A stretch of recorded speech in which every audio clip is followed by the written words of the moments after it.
पाकिस्तान में स्टूडेंट्स को सीए के बारे में जीरो अवेयरनेस और जीरो नॉलेज है कि सर मैं आर्टिकलशिप कर रहा हूं तो क्या मुझे कोई पैसे वगैरह मिलेंगे।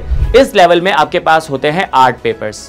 आपने सीए फाइनल में एंट्री ले ली, यानी कि हर 2 महीने में आपके पास एक बार पेपर होते हैं और वो होते हैं ऑड मंथ्स में। अस्सलामु अलैकुम students, this is Uwais Kasmani and in this video we are going to discuss the entire journey of chartered accountancy Pakistan में स्टूडेंट्स को सीए के बारे में जीरो अवेयरनेस और जीरो नॉलेज है। तो इस वीडियो में मैं कोशिश करूंगा कि सीए से रिलेटेड जितनी भी इंफॉर्मेशन है मैं आपको इम्पार्ट करूं कि यहाँ पे सीए कब स्टार्ट होता है, इसका एलिजिबिलिटी क्राइटेरिया क्या है, क्या कोई एग्जाम्पशंस मौजूद हैं, इसके अलावा टोटल नंबर ऑफ पेपर्स कितने होते हैं। सबसे पहले सर सीए कब स्टार्ट हो सकता है।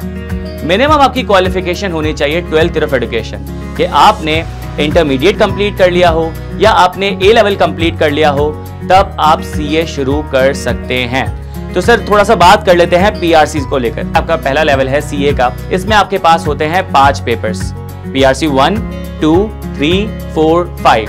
पीआरसी के जो आपके पास पेपर्स होते हैं वो आपके पास होते हैं बाय मंथली, यानी कि हर 2 महीने में आपके पास एक बार पेपर होते हैं और वो होते हैं ऑड मंथ्स में।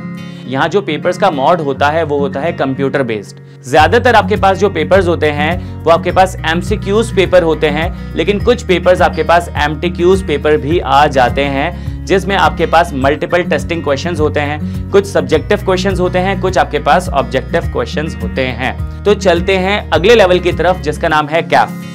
कैफ का मतलब होता है certificate in accounts and finance. इस लेवल में आपके पास होते हैं 8 पेपर्स। ग्रुप ए में जो आपके पास 4 पेपर्स हैं उनका नाम है कैफ 1, 2, 3, 4। फिर आपके पास आ जाता है ग्रुप बी, जिसमें आपके पास है कैफ 5, 6, 7, 8। कैफ की अटेम्प्ट होती है साल में 2 बार, मार्च में और सितंबर में। कि जो पेपर्स आपके होंगे ये हैंड रिटन मैनुअल पेपर होंगे। यहाँ पे आपके पास सब्जेक्टिव पेपर्स होंगे। अब यहाँ पे कैफ में आपके पास एक और चीज आ जाती है जो पीआरसी लेवल में नहीं थी, वो आपके पास होते हैं hands on courses. Number 1 PPE, presentation and personal effectiveness. दूसरा जो आपका हैंड्स ऑन कोर्स है उसका नाम है एमएस ऑफिस। आपका कैफ कंप्लीट होगा तो आप ट्रांजिट करोगे इनटू नेक्स्ट लेवल, जिसका नाम है सीए फाइनल। आप कराएंगे अपनी induction into articleship. Once you get inducted तो इसका मतलब ये है कि आपने सीए फाइनल में एंट्री ले ली। अब सीए फाइनल में आपके पास 2 मजीद लेवल्स आते हैं।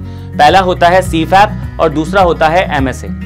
सीफैप जो है इसमें आपके पास होते हैं 6 पेपर्स। कि सीफैप के जो 6 पेपर्स हैं ये पेपर्स होते हैं दिसंबर और जून में। यहाँ पे जो आपके पास पेपर होता है वो आपके पास सब्जेक्टिव पेपर होता है। एमएसए में आपके पास 2 पेपर्स होते हैं, एमएसए 1, एमएसए 2। सीए फाइनल में भी आपके पास एक हैंड्स ऑन कोर्स है, या तो आप डाटा एनालिटिक्स कर लें या आप फिनटेक कर लें। तो इस तरीके से मैंने आपको पूरी जर्नी बता दी सीए की। इसमें एक चीज रह गई है, वो है आर्टिकलशिप। आर्टिकलशिप का टोटल ड्यूरेशन होता है 3.5 इयर्स। आपने अपना कैफ पास किया, आपने दोनों हैंड्स ऑन कोर्सेज कंप्लीट किए, आपने अपनी इंडक्शन करा ली, आपकी आर्टिकलशिप शुरू हो गई। जिस टाइम आपको रजिस्टर किया जाता है उसके 1 साल तक आप सीए फाइनल के पेपर्स नहीं दे सकते। आपका सवाल बहुत इंपॉर्टेंट है, वो ये है कि सर मैं आर्टिकलशिप कर रहा हूं तो क्या मुझे कोई पैसे वगैरह मिलेंगे। द आंसर इज यस, आपको स्टाइपेंड मिला करेगा per month.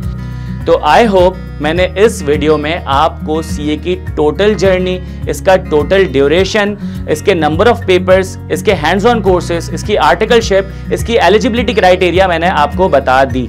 Wish you best of luck. Thank you so much.